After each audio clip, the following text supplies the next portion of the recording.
I stood there, stunned, watching the flames eat through the corner of my passport like it was just another grocery receipt. The cheap metal trash can in our laundry room glowed orange. My wife, Danielle, didn't even flinch as the embers rose. She lit a cigarette like she was in a goddamn movie and looked me dead in the eyes. "Stay home and take care of the kids," she said, dragging smoke through those lips I once thought were the softest thing in the world. "That's what poor husbands do. I'm going to relax." She walked past me, her heels echoing down the hallway like a countdown. Click, click, click. I didn't say a word. Not one. Because words weren't needed anymore. I knew everything. I knew about Travis, the yoga instructor with the abs and the IQ of a doorknob. I knew about the hotel bookings under her maiden name. I knew she drained 15 grand from our joint account last week, told me it was for home renovations, then came home smelling like a hotel spa and cheap cologne. I knew about the passport. I just didn't think she'd have the balls to actually burn it. But she did. And that's the exact moment I decided I was done pretending.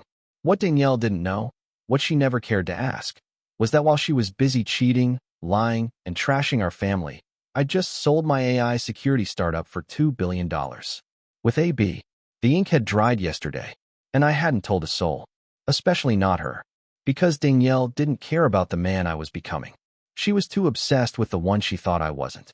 So, while she finished packing her designer bags for some beach getaway with her boy toy, I quietly booked a private jet to Zurich. I had backup passports. She forgot I'd traveled enough to know the value of redundancy. I called my lawyer, froze the accounts, took the kids to my sister's place under the guise of a sleepover, left my wedding ring on the counter like a tombstone, and I made sure that before I left, she'd get what she truly deserved.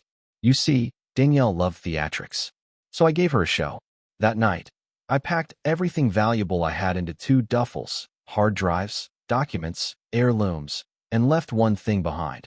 A single white envelope taped to the mirror in our bedroom. On the front, in bold black marker, I wrote just 3 words. "Good luck, sweetheart." Inside was a printed screenshot of her text messages to Travis. The ones where she called me a useless wallet, said my brain was worth less than his tongue, and joked about ditching the kids with the babysitter forever. Beneath that, a receipt. Not just any receipt. The wire confirmation for the full $2 billion transfer. With one highlighted line. Account holder, Lucas Graves. Beneficiary, Lucas Graves. Exclusions, Danielle Graves. The next morning, while she was probably waking up in some overpriced suite next to a guy who thinks reading means Instagram captions, she opened the envelope. And the screams started. But I wasn't there to hear them. I was already in the sky, 37,000 feet above her lies, champagne in hand, watching the sunrise pour gold over the Alps. Free, calm, and for the first time in years, powerful. This was just the beginning. She thought she could humiliate me, burn my identity, erase my worth like it was nothing. She had no idea. Because what Danielle didn't know is that I don't get even. I get creative. The next part started with a phone call I didn't answer. Then 5. Then 10. She went from smug silence to frantic desperation in less than 12 hours. I watched the screen light up again. Danielle, wife. The irony almost made me laugh. I let it ring while I sipped espresso on the balcony of my Zurich penthouse. Snow was falling softly outside, muffling the noise of the world. Meanwhile, her entire world was unraveling back home. By noon, she'd called my sister, my old college roommate, even my ex before her. That's how badly she was spiraling. But what really sent her over the edge? The house. She came back to an empty home. Furniture? Gone. Art? Gone. Jewelry she hadn't stashed? Gone. Even the Tesla disappeared from the driveway like it had never been there. In its place, a single delivery box in the living room, wrapped in glossy red paper. Inside was a burner phone and a note. Smile. Everything you said and did is saved in HD. Because Danielle had never once considered that I might have cameras in the house. She thought I was the clueless tech nerd she could walk all over while she played the leading role in her own sleazy soap opera. She forgot I built facial recognition software before she learned how to contour. She forgot who she married. But I didn't forget. I didn't forget the way she used to look at me when we first met, like I was her entire world. I didn't forget how she slowly replaced those looks with glares, how compliments turned into criticisms, How every dinner became another passive-aggressive audition for Travis's approval. She stopped being my partner years ago. I was just too dumb, or too hopeful, to admit it. You know, the moment that finally killed the last piece of love I had for her? It wasn't the texts. It wasn't the passport. It wasn't even when she called me a leash-holding peasant to Travis like some kind of reality show villain. It was when my daughter, my sweet, gentle Leah, asked me, "Daddy, why doesn't Mommy smile at you anymore?" That tore me apart more than anything Danielle ever said. And now she was getting what she gave. She tried calling again. This time I picked up. I wanted to hear it. "Lucas, oh my God, where are you? What is going on? Why is the safe empty? The cars, what the hell did you do?" Her voice was cracked, frantic. It had none of the arrogance from the day before. No swagger, no seduction, just panic. I waited a beat, then said calmly, "I did exactly what any poor husband would do, Danielle. I stayed home." "What does that even mean? Where are the kids?" "You kidnapped them. They're with people who actually give a damn about them. Unlike their mother, who abandoned them to relax with a personal trainer she barely knows." "You're insane. This is illegal. Lucas, you can't just." "I can do a lot of things. Especially now that I'm $2 billion richer and legally removed you from everything we built, including our marriage." She went silent. I heard the rustle of her pacing, the crack in her voice when she whispered, "You're lying." "No, Danielle. That's your department. I'm done playing your fool." And then I ended the call. Let her sit in that house with her ego deflating, her lover ghosting her the second he realizes there's no money, no perks, no private jet coming to scoop them up from Maldives. All she had left was ashes, the same ones she thought she'd bury me under.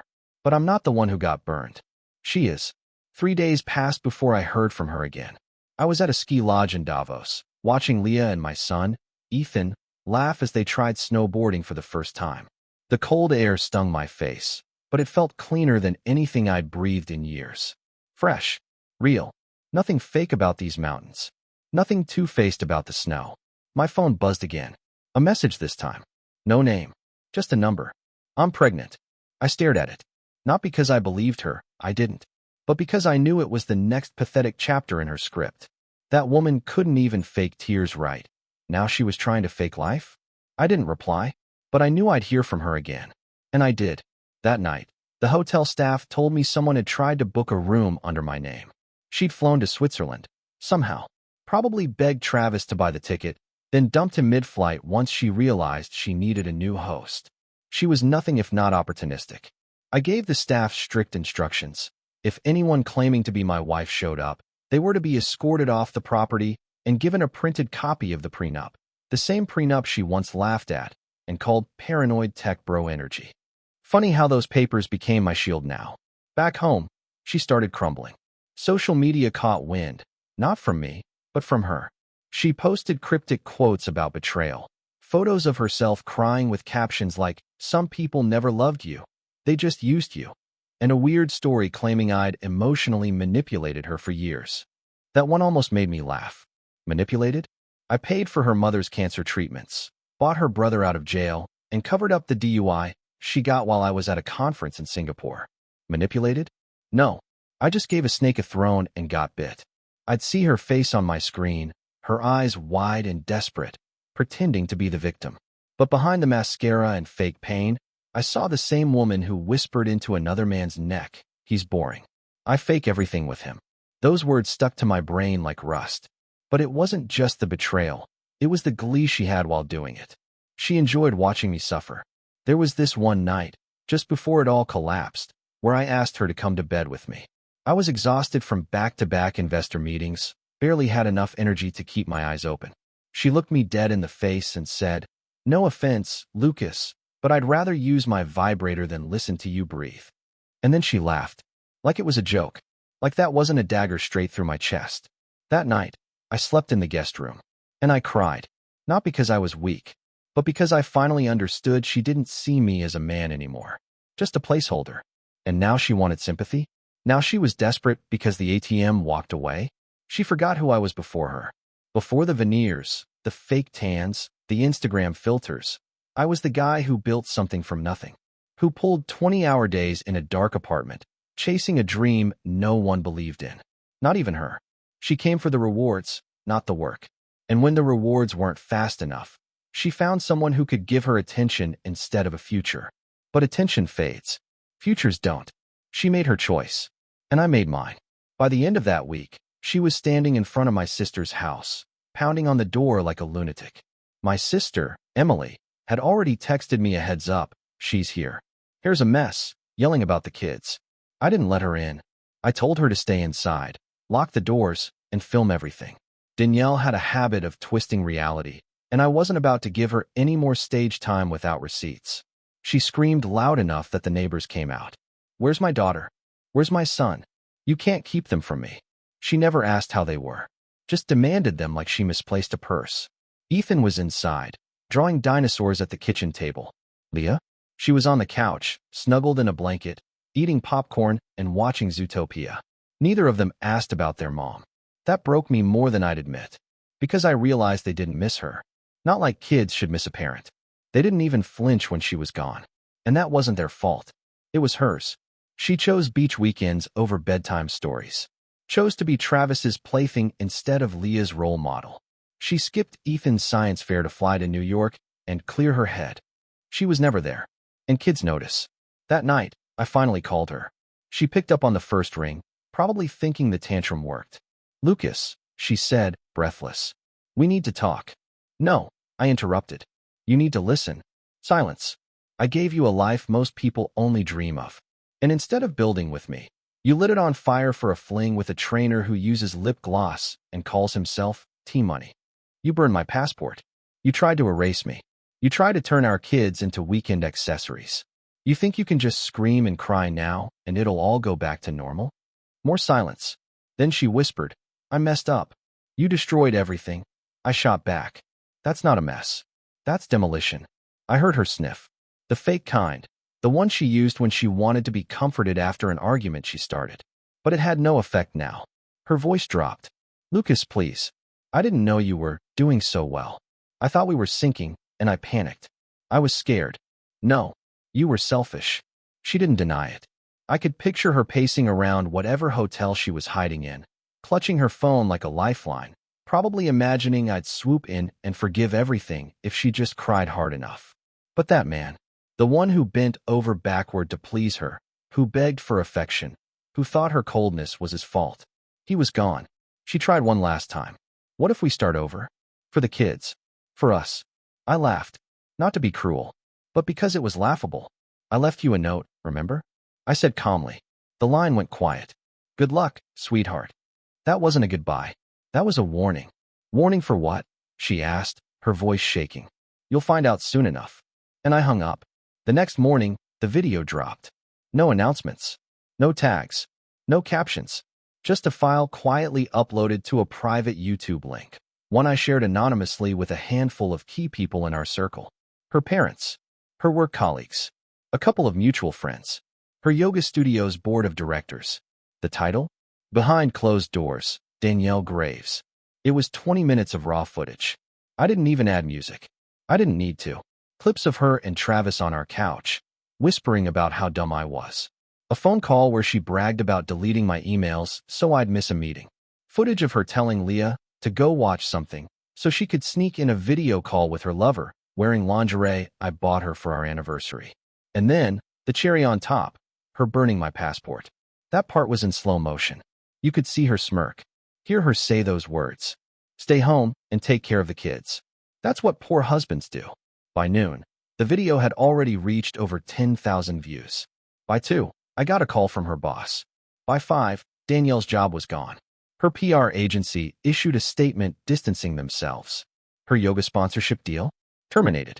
Her parents tried calling me too, but I ignored them. They'd always seen her as a golden girl. Let them sit in it for once. And Travis? Oh, he folded faster than a lawn chair. Blocked her number. Deleted their pictures. Went radio silent. Because when the money dried up and the spotlight turned on, he wasn't T-Money anymore. He was just a broke guy with abs and no spine. Danielle showed up at my sister's again that night. Not screaming this time. Crying. Pleading. Hair pulled back. No makeup. Hoodie too big for her frame. She looked like a ghost of the woman she once pretended to be. Emily filmed it all through the window. Danielle sat on the front step in the rain, holding a bag of cookies and one of Ethan's old stuffed animals. "I miss my babies," she whispered into the camera. "I miss my family." Too late. Actions have consequences. And for once in her life, no one was protecting her from them. That night, I got an email from her. Long, rambling, apologetic in places, bitter in others. She claimed she was lost and emotionally manipulated by Travis. She said she didn't know why she did what she did, blamed childhood trauma, stress, postpartum, and then circled back to the classic. "You weren't emotionally available." She wrote, "I needed attention, and you were always working." As if working to build her dream life was a betrayal. I didn't respond, but I saved the email. For court. Because the next phase had already started. Full custody. I had the lawyers, the resources, the evidence, and, most importantly, the kids' quiet, steady preference to stay right where they were. And Danielle? She had a bag of cookies and a sob story no one believed anymore. She didn't just lose me. She lost the version of herself she built through me. A month later, I stood in court across from her. Danielle barely looked up, her makeup thick but cracked, like it was trying to hold together a face that didn't know how to smile anymore. Her lawyer was some budget guy she probably found online, flipping through papers like he already knew he'd lost. My attorney laid out everything. The video, the texts, the financial records, witness testimonies, and most importantly, the kid's own words. Quiet, but clear. Leah said, "Mommy doesn't talk to me unless her phone's off." Ethan said, "Daddy makes pancakes with smiley faces. Mommy just yells." The judge didn't even take an hour to decide. Full custody. No visitation until further psychological evaluation. She cried in that courtroom, real tears this time, not for me, or even the kids, but for herself, because she realized it was over. Everything. No family, no status, no money, just the shell of a woman who bet everything on the wrong man, and burned her lifeboat in the process. As I walked out of the courthouse, Leah hugged my leg. Ethan tugged my sleeve and whispered, "Can we get pizza now?" I smiled for the first time in weeks. A real smile. That night, I sat with them by the fireplace in our new house. Simple, warm, full of laughter. No cameras, no lies, no ghosts. Just us. And in that moment, I realized something. She didn't ruin my life. She cleared the stage. And now, I get to build something better from the ashes of her fire.